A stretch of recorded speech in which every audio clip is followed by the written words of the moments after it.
नमस्कार। आज हम भारत के उस विशाल रूप को समझने की कोशिश करेंगे जो इसे परिभाषित करता है, यानी कि यहाँ के लोग और यहाँ की जमीन। देखिए, ये सिर्फ आंकड़ों की कहानी नहीं है, बल्कि 1 अरब से ज्यादा सपनों की कहानी है जो एक अविश्वसनीय रूप से विविध धरती पर आकार ले रही है। तो चलिए मिलकर इस महान राष्ट्र के कुछ पहलुओं को जानते हैं। तो चलिए, सबसे पहले एक बहुत ही जबरदस्त आंकड़े से शुरू करते हैं। जरा सोचिए, दुनिया में कहीं भी अगर 6 लोग एक साथ खड़े हों तो उनमें से एक भारतीय होगा। ये सिर्फ एक नंबर नहीं है, ये दिखाता है कि दुनिया पर भारत का कितना बड़ा असर है और यहाँ का मानव संसाधन कितना विशाल है। और ये जो नंबर है, ये है 2011 की जनगणना का 1 अरब 21 करोड़ से भी ज्यादा।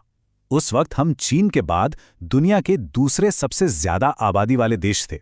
लेकिन अब 10 साल से ज्यादा हो चुके हैं और अनुमान यह है कि भारत चीन से भी आगे निकल गया है। जरा सोचिए, इतने बड़े देश को चलाना अपने आप में कितना मुश्किल काम होगा। तो सवाल ये उठता है कि इतने सारे लोग आखिर रहते कहाँ हैं? चलिए अब जमीन की बात करते हैं, क्योंकि भारत के भूगोल को समझना मतलब उसकी आत्मा को समझने जैसा है। भारत का फैलाव देखिए कितना जबरदस्त है। उत्तर में जहां बर्फ से ढके हिमालय हैं, वहां से लेकर दक्षिण के गर्म समुद्री तटों तक ये दूरी है 3200 किलोमीटर से भी ज्यादा। और पश्चिम में रेगिस्तान से लेकर पूर्व के घने जंगलों तक ये करीब करीब 3000 किलोमीटर है। इसी विशाल दूरी में भारत की वो गजब की विविधता बसी है। और इसका कुल क्षेत्रफल है लगभग 33 लाख वर्ग किलोमीटर। इस हिसाब से भारत दुनिया का 7वां सबसे बड़ा देश है। लेकिन यहाँ एक दिलचस्प बात है। सोचिए, दुनिया के सिर्फ 2.4% जमीन पर दुनिया की 17.5% से ज्यादा आबादी रहती है। ये जो घनत्व है ना, ये हर चीज पर दबाव डालता है, शहरों से लेकर खेतों तक। और हाँ, इसी दबाव की वजह से भारत में कई बड़े बड़े इनोवेशन भी हुए हैं। और ये जमीन हर जगह एक जैसी नहीं है, बिल्कुल नहीं। लगभग आधा हिस्सा तो उपजाऊ मैदान है। यहीं पर भारत का ज्यादातर खाना उगता है। फिर आते हैं बड़े बड़े पठार जो खनिजों से भरे पड़े हैं, और पहाड़ियां जहां अनोखी संस्कृतियां बसती हैं। और हां, उत्तर में हमारे राजसी हिमालय, वो सिर्फ एक बॉर्डर नहीं है, बल्कि देश की नदियों और मौसम का सोर्स भी है। तो इन अलग अलग तरह के लैंडस्केप में जो लोग रहते हैं, वो कौन है? भारत की डेमोग्राफिक्स यानी यहाँ की आबादी का हिसाब किताब इसके भूगोल जितना ही दिलचस्प है। चलिए इन आंकड़ों के पीछे की कहानी जानते हैं। ये आंकड़ा जो कि 2011 का है, एक बहुत बड़ी सच्चाई बताता है कि भारत असल में गांवों का देश है।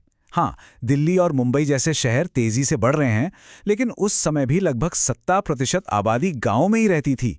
और ये जो गांव और शहर का बंटवारा है, ये आज भी देश की राजनीति, अर्थव्यवस्था और पहचान को एक शक्ल देता है।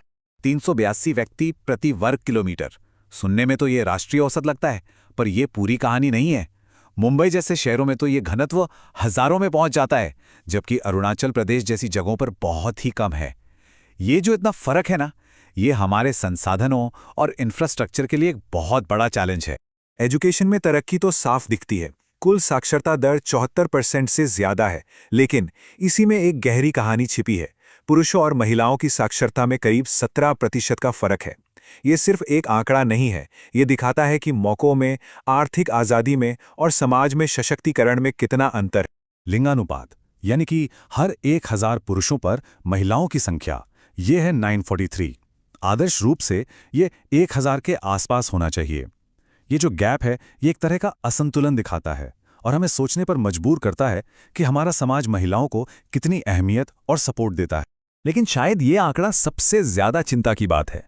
0 से 6 साल के बच्चों में यह संख्या गिरकर 918 हो जाती है। ये एक साफ इशारा है कि बेटों को ज्यादा चाहने जैसी गहरी सामाजिक समस्याएं आज भी हमारे बीच हैं। सच कहूं तो एक नंबर है जो आने वाली पीढ़ियों के लिए एक चेतावनी जैसा है। इतनी विशालता, इतनी विविधता, आखिर क्या है जो इस देश को एक साथ जोड़े रखता है? चलिए देखते हैं कि वो कौन सी प्रशासनिक और सांकेतिक चीजें हैं जो इसे एक बनाए रखती हैं। तो इतनी सारी विविधता को मैनेज कैसे किया जाता है? देखिए, भारत 28 राज्यों और 8 केंद्र शासित प्रदेशों में बटा हुआ है। ये एक फेडरल सिस्टम है, जिसे खास तौर पर एक इतने बड़े और विविध राष्ट्र पर शासन करने के मुश्किल काम के लिए ही बनाया गया है। और प्रशासन के अलावा कुछ प्रतीक भी हैं जो हर भारतीय के दिल में बसते हैं। ये सिर्फ तस्वीरें या शब्द नहीं हैं, ये भारत की साझी विरासत और मूल्यों को दर्शाते हैं।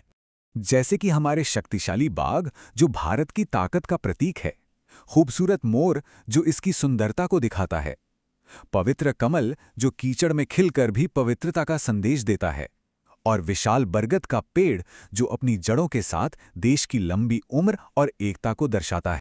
और फिर वो आवाजें और शब्द हैं जो पूरे देश को एक सुर में पिरोते हैं। हमारा राष्ट्रगान जनगण मन, स्वतंत्रता संग्राम का गीत वंदे मातरम और हमारा मूल मंत्र सत्यमेव जयते, यानी सत्य की ही हमेशा जीत होती है। और ये सब कुछ हमारे प्यारे तिरंगे के नीचे एक हो जाते हैं, जो हिम्मत, शांति और तरक्की का प्रतीक। तो हमने बड़े बड़े आंकड़े देखे, अलग अलग तरह की जमीन देखी और उन प्रतीकों को समझा जो हमें जोड़ते हैं। ये एक ऐसा देश है जो विरोधाभासों और जटिलताओं से भरा है, और ये हमें एक आखिरी सवाल पर लाके छोड़ देता है। अरबों लोगों का ये देश, ये राष्ट्र भविष्य में कैसा दिखेगा? जब ये विशाल देश आगे बढ़ेगा तो क्या इसकी विविधता ही इसकी सबसे बड़ी ताकत बनी रहेगी? ये एक ऐसा सवाल है जिसका जवाब सिर्फ नेता नहीं, बल्कि 1 अरब से ज्यादा लोग हर दिन लिख रहे हैं। इस सफर में हमारे साथ जुड़ने के लिए धन्यवाद।